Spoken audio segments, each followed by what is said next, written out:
நான் என்னும் ஆங்காரம் தன்னை வருத்த, where the arrogance of the I, when it is there within you, எனதென்னும் மமகாரம் என்னை உறுத்த, and when that ego has control of you, எனது உனது என்று இரு தம்மை ஏகினால், and if there is that difference between you and I, Ekantham எங்கள் நிலை, ஏகாந்தம் எங்கள் நிலை. நான் என்னும் ஆங்காரம் தன்னை வருத்த, எனதென்னும் ஆங்காரம் என்னை உறுத்த, எனதுனதென்ற இரு தன்மையேகினால், ஏகாந்தம் எங்கள் நிலை இல்லல்லாஹு.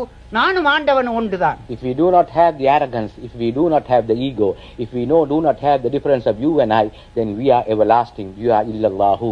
நான் அங்குகின்றது போய்விட்டால், If the I goes off, எனதங்குகின்றது அழிந்து if the விட்டால், possessive I goes off, Ekantham எங்கள் நிலை, then everlasting, everlasting. ஆண்டவனுடைய நிலை எங்க நிலை. That is my station. இல்லல்லாஹு நீ அல்லாஹ். Illallahu, that is my station. Ekantham எங்கள் நிலை இல்லல்லாஹு.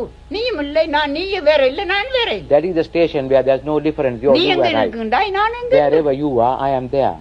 That is the station. இதுதான் அவனுடைய விளக்கம். This is the meaning of that. இந்த மாதிரி நாங்கள் சிந்திக்க வேண்டும் பிள்ளை. We have got to think like this. சொல்லுவது வணங்குவது அல்லாஹ்வுக்காக, வைக்க திருடுறது மாட்டுக்காக.